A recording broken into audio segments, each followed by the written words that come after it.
Magnification seismograph. Just before the outbreak, cracks opened in the ground as the rift zone was torn open. The formation of a new volcanic vent begins as fume pours from a crack. The fume is mostly a mixture of steam and sulfur oxides.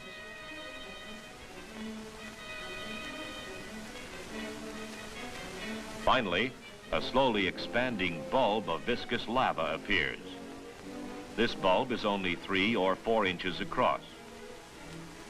As activity continues, a small spatter cone is built at the vent. This one is about 10 feet high.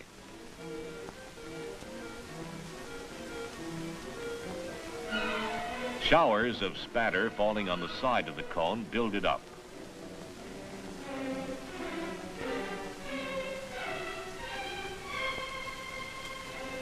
A closer view shows the rapidity with which the blobs of spatter striking the cone cool and darken. The cone built by this typical Hawaiian activity consists of thoroughly welded spatter. It is quite different from the cones of mostly loose cinder built by more explosive eruptions, such as characterize most continental volcanoes.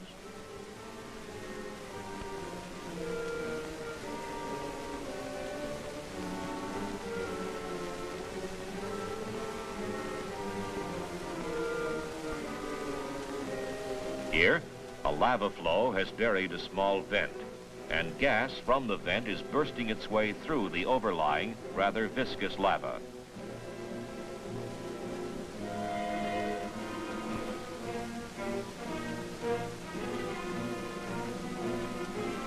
A small flow of pahoehoe, the smooth-surfaced or ropey-surfaced lava, issues from a row of spatter cones.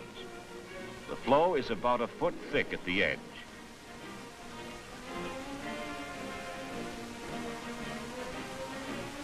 The smooth or billowy surfaces are much more characteristic of pahoehoe than is the ropey surface.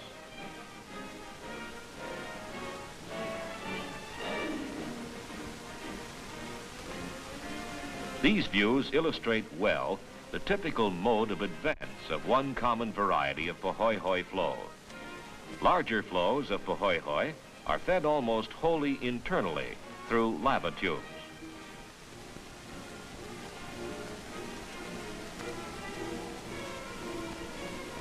Here, the lava fountain at the vent has grown to a height of 250 feet.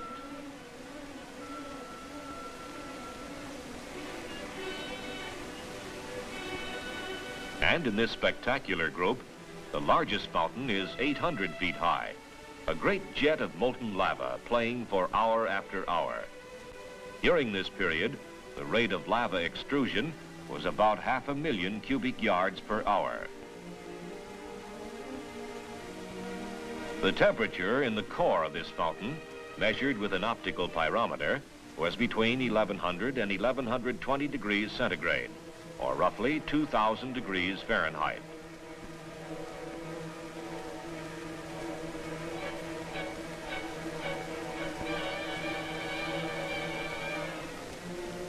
Still another great lava fountain, 600 feet high, plays at the top of a cinder and pumice cone of its own building.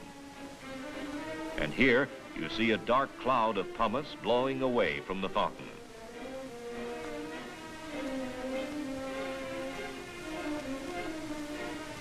This close view of the fountain, taken from the top of the cone, shows well the manner in which these cones are built.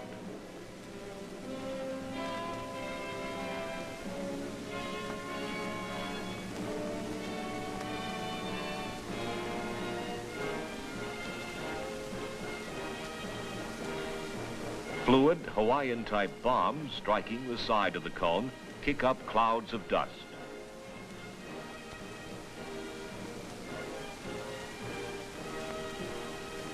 Here, you are looking from the air into the crater of an active cinder cone. From a gap in the cone wall, a lava river, 25 to 50 feet wide, leads seaward, feeding the wide black margins and active front of an flow.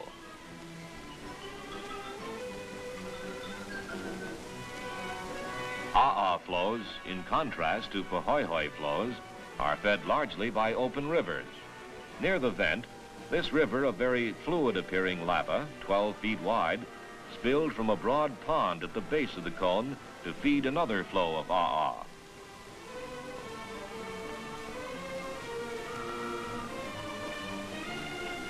Although this lava appears very fluid, its viscosity actually is about 1,000 poises, or some 20,000 times that of water. Here, the river rushes down a slope of 30 degrees at a speed of about 35 miles an hour. On a gentler slope, it moves more slowly. A close view of the river. Again, the river plunges over a steep slope, dividing and reuniting like a braided river of water. The cascade is about 25 feet wide at the top.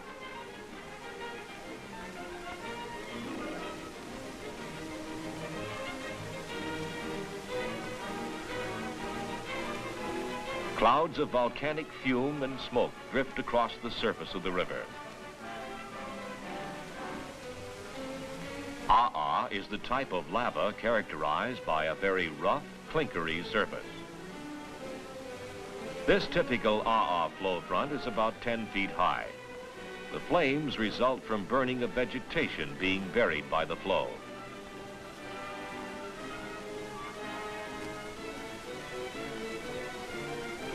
The lava flow pours onto a paved road.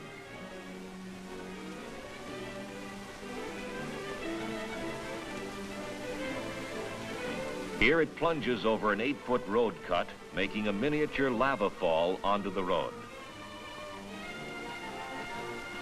Note the bright incandescence of the lava, even in daylight.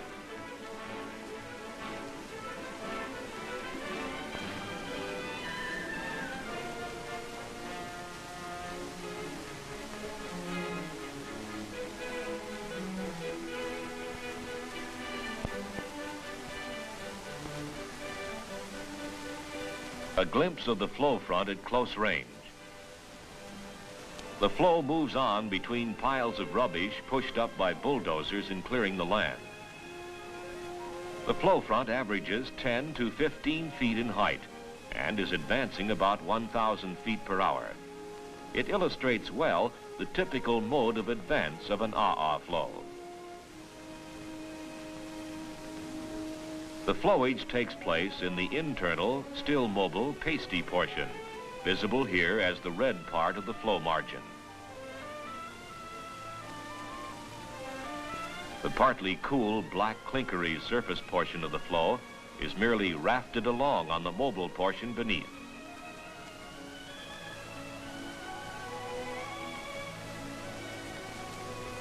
As they reach the flow front, many fragments of clinker roll down to be overridden by the advancing flow, resulting in a motion resembling that of the front of an endless track on a tractor.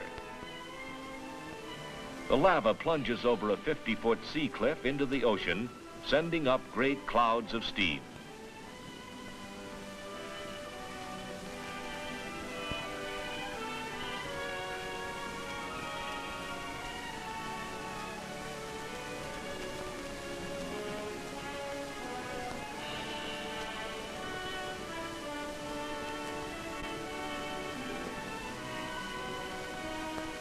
Here, you see the steaming flow front in the ocean. And from it there rises a jet of black ash, a so-called literal explosion, caused by the violent escape of steam where water has entered the very hot interior of the flow.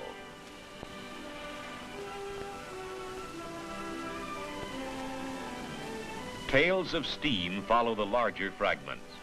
Much of the material is black sand-sized glassy ash that commonly washes up on shore to form black sand beaches.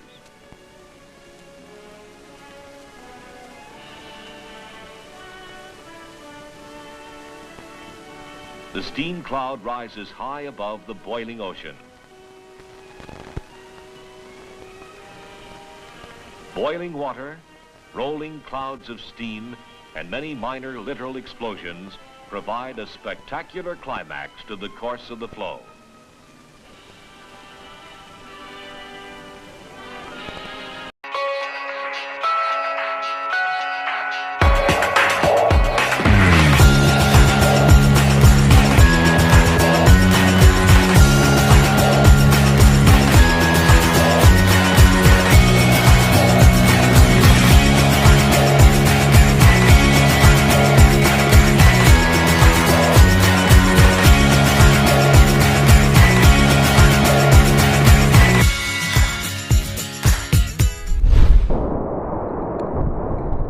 Eruption: Italy's Mount Etna volcano. A particularly spectacular blast from Italy's Mount Etna volcano belched out a towering cloud of ash and lava stones Sunday onto Sicilian villages, the latest in a series of explosions since mid-February. Italy's National Geophysics and Volcanology Institute (INGV) said the powerful explosion at 2 a.m. was the 10th such big blast since Feb. 16. When Europe's most active volcano started giving off an impressive demonstration of nature's firepower, coloring the night sky in shocking hues of orange and red. Increasing tremors rattled the mountain throughout much of the night. Ash and small lava stones rained down on 8 villages on Etna's slopes Sunday morning, while lava flowed from the southeast crater slowly down an uninhabited side, as it has been doing for the last 3 weeks, the institute said. The column of ash and lava reached a height of 10,000 meters, 33,000 feet, on Sunday, according to scientists who monitor volcanic activity with specialized instruments from an observatory at Etna in eastern Sicily. Locals swept ash and lava stones from their front steps and balconies. They have taken to covering cars parked outdoors with carpets, blankets and sheets of cardboard to make cleanup easier after each blast. Winds helped carry the ash eastward, INGV said. No injuries or serious damage have been reported after the recent blasts. Geologically active, Etna occasionally becomes particularly noisy and explosive as it has been lately. By mid-morning, Etna's latest display of activity had slowed somewhat with the lava flow ending.